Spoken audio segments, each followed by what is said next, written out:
श्री कृष्ण गोविंद हरे मुरारी, हे नाथ नारायण वासुदेवा, पितृमात स्वामी सखा हमारे, हे नाथ नारायण वासुदेवा। जय श्री कृष्णा। सुन रहे हैं आप आपकी वाणी आकाशवाणी और मैं हूं आज आपके साथ आपकी रेडियो दोस्त ललिता। आप भी सोच रहे होंगे कि आज तो मैं कृष्णमयी हो गई, तो आपको बता दूं कि आज मैं ही नहीं, पूरा बनारस ही नहीं बल्कि पूरी दुनिया आज कृष्णमय हो गई है। चारों तरफ श्री कृष्ण जन्माष्टमी की धूम है। इस कृष्णमयी काशी में एक ऐसी जगह है जिसके बारे में आज हम आपको बताएंगे।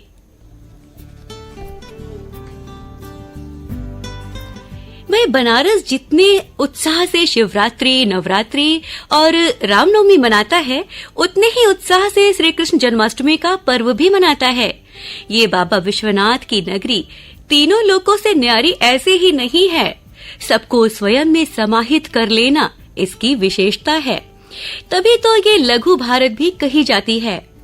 आपको बताते चले कि यहाँ पर वैष्णव संप्रदाय के पुष्टि मार्गीय शाखा के भक्त रत्न महाप्रभु वल्लभाचार्य जी महाराज के पुत्र श्री गोसाई जी महाराज द्वारा स्थापित 7 पीठों में से एक षष्ठ पीठ, जिसे आम बोलचाल की भाषा में गोपाल मंदिर के नाम से जाना जाता है, स्थापित है, जिसके पार्श्व में ही गोस्वामी तुलसीदास जी ने विनय पत्रिका की रचना की थी।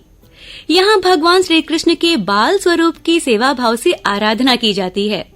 इस मंदिर में भगवान श्री कृष्ण 2 रूपों में स्थापित है। एक रूप में गोपाल जी और दूसरे में मुकुंद लाल जी की मनमोहक मूर्ति मंदिर में स्थापित है। कहा जाता है कि गोपाल जी और राधिका जी की जो मूर्ति मंदिर में स्थापित है, उसकी सेवा बहुत पहले उदयपुर के राणा वंश की लाडबाई नामक की महिला करती थी। उन महिला से ये प्रतिमा गोस्वामी श्री गोकुलनाथ जी ने प्राप्त कर सेवा शुरू की और इनके वंशज आज भी सेवा में लगे हुए हैं। गोपाल जी की अलौकिक मूर्ति को गोस्वामी जीवनलाल जी महाराज काशी लाए और 1787 ईस्वी में इनकी स्थापना की, जबकि वर्तमान में जो मंदिर का स्वरूप है उसका निर्माण 1834 ईस्वी में गोस्वामी जीवन जी महाराज जी ने कराया था। इसी वजह से इस मंदिर को जीवनलाल जी की हवेली के नाम से भी जाना जाता है। इस मंदिर के बगल में ही मुकुंद लाल जी का भी मंदिर है, जिसका निर्माण 1898 में किया गया। इस मंदिर में मुकुंद लाल जी की बाल रूप की मनोहारी प्रतिमा स्थापित है। इस मंदिर में मुरलीधर पुस्तकालय और वाचनालय भी है, जहां बैठकर आज भी लोग अध्ययन करते हैं। मंदिर के मुख्य महंत गोस्वामी श्री श्याम मनोहर जी महाराज हैं। मंदिर में कृष्ण जन्माष्टमी धूमधाम से मनाई जाती है, जिसके अगले दिन नंद महोत्सव का आयोजन होता है। इस बार यहाँ जन्माष्टमी कल यानी शुक्रवार को और नंद महोत्सव शनिवार को दिन में 2 बजे से आरंभ होगा। वैसे तो कहा जाता है वल्लभ कुल की बलिहारी, जब देखो तब तैयारी। तो यदि आप भी नंद के आनंद में भाग लेना चाहते हैं तो पहुंच जाइए समय से चौखंबा स्थित गोपाल मंदिर में और बोलिए नंद के आनंद भयो, जय कन्हैया लाल की। सुन रहे हैं आप आपकी वाणी आकाशवाणी, मेरे यानी कि ललिता के साथ। कृष्ण को योग गुरु भी कहा गया है, जिन्होंने हमें गीता के उपदेश के द्वारा एक ऐसा दिव्य ज्ञान दिया जिसको पढ़ने के बाद मन को परम शांति मिलती है। हमारे जीवन के सभी उलझनों को सुलझाने की कुंजी हमें मिल जाती है गीता के उपदेश में। तो समय है कृष्ण की भक्ति में लीन होने का, उन्हें अपने मन में धारण करने का। दोस्तों, अगर श्री कृष्ण के बारे में बात करें, उनके लीला के बारे में बात करें, तो इसकी कोई समय सीमा ही नहीं है। तो आज सिर्फ इतना ही। तो प्रेम से बोलिए राधे राधे।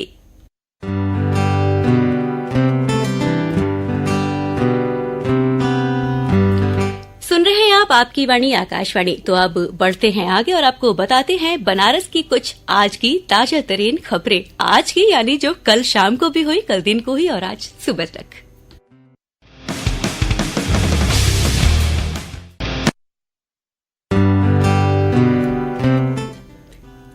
क्या आप जानते हैं संवाद करने का सबसे अच्छा तरीका क्या होता था?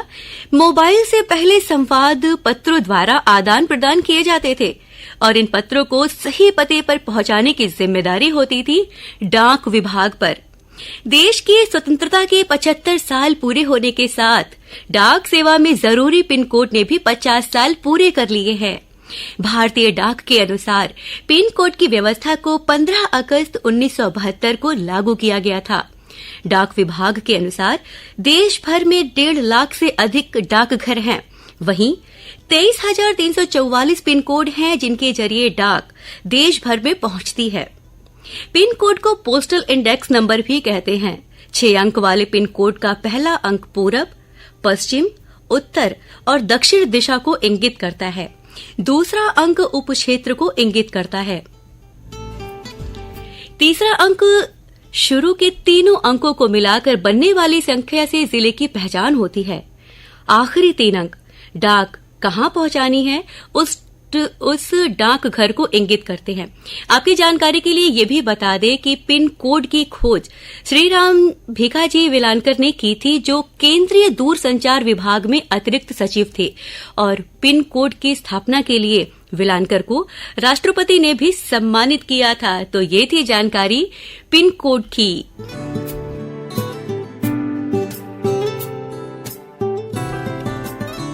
शिव भक्तों के लिए एक खुशखबरी। पहली बार अब भक्त काशी विश्वनाथ मंदिर के पास रह पाएंगे। वाराणसी के काशी विश्वनाथ धाम के अंदर रहकर भी अब भक्त बाबा के दर्शन पूजन के साथ काशी भ्रमण भी कर पाएंगे। इसके लिए मंदिर से चंद कदमों की दूरी पर काशी विश्वनाथ धाम के अंदर ही 3 स्टार होटल जैसी सुविधाओं से युक्त अत्याधुनिक भीमा शंकर गेस्ट हाउस बनकर तैयार हो गया है। इस गेस्ट हाउस में 18 कमरे हैं, 2 डॉर्मेट्री मौजूद है। ये पूरी तरह से वातानुकूलित है, वह सीसीटीवी कैमरे से लैस है। इसके साथ ही भोजन यहाँ पर पूरी तरह से सात्विक बनाया जाएगा। तो भाई ये तो बहुत खुशखबरी की बात है। चलिए आगे बढ़ते हैं, आपको बताते हैं जिले का शिव प्रसाद गुप्त मंडलीय अस्पताल जल्द ही हाईटेक नजर आने वाला है। पुराने बिल्डिंग के स्थान पर नए 7 मंजिला भवन को तैयार किया जाएगा। इस प्रक्रिया के पूरे होने के बाद मरीजों को अत्याधुनिक चिकित्सीय सुविधाओं का लाभ मिल सकेगा। भाई दिनों दिन बढ़ोतरी हो रही है, हमारा देश, हमारा शहर सभी आगे जा रहे हैं, तो इसका लाभ हम सभी बनारस वासी की जनता को जरूर लेना चाहिए। तो जरूर लीजिए। आपको साथ ही साथ ये भी बता दें कि सभी स्कूल कॉलेज आज खुले हैं। भाई कल जन्माष्टमी मनाई जाएगी, मैंने पहले ही बता दिया है, इसीलिए स्कूल में और सभी सरकारी दफ्तरों में छुट्टी कल रहेगी। जन्माष्टमी की तैयारी धूमधाम से चल रही है। पूरे शहर में हर्षोल्लास का माहौल बना हुआ है। दुकानों पर श्री कृष्ण जी के छोटे छोटे कपड़े मिल रहे हैं। दुकान खूब सजी हुई देखते ही बन रहा है आज का ये नजारा। कहीं आम और अशोक की पत्तियां बिक रही हैं, तो कहीं करौंदे की झाड़ियां। वह शिव की नगरी काशी आज पूरी तरह से कृष्णमय हो गई है।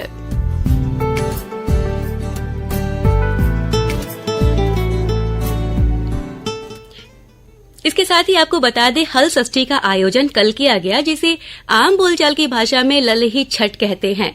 महिलाएं अपनी संतानों की सुख समृद्धि की कामना से और कुंवारी कन्याएं योग्य और सुंदर वर की प्राप्ति के लिए ये व्रत रखती हैं। ललही छठ माता का मंदिर स्थानीय ईश्वर गंगी मोहल्ले में स्थित है, जहां ईश्वर गंगी तालाब पर साथ ही लक्ष्मी कुंड, पिशाच मोचन कुंड और लोलार्क कुंड पर भी मेले का आयोजन हुआ। और बरसात का मौसम चल रहा है, ये हम भी जानते हैं और आप भी जानते हैं। तो बनारस में गंगा का जलस्तर लगातार बढ़ रहा है। आपको बता दें कि अगर आप भी गंगा किनारे जाने का प्लान बना रहे हैं तो जरा ध्यान रखिए, बचाव तो बिल्कुल ही कीजिए, जरूरी ना हो तो ना ही जाइए। तो ये थी दोस्तों जानकारी आज हमारे शहर बनारस की। चलते चलते आपको बता दें कि एक लंबे इंतजार के बाद तपती जलती गर्मी से राहत मिलती है हमें और हमारी प्रकृति को, तो इसका ख्याल रखिए। बरसात का मौसम है, एक पेड़ जरूर लगाइए, ट्रैफिक नियमों का पालन जरूर कीजिए, क्योंकि हम सुरक्षित तो जग सुरक्षित। और अब इसके साथ मुझे चलने की अनुमति दीजिए। Tata bye bye. आपसे मुलाकात होगी 8:30 बजे और अब से कुछ ही देर में आप सुनेंगी समाचार प्रभात हमारे दिल्ली केंद्र से। तो अब बाय बाय।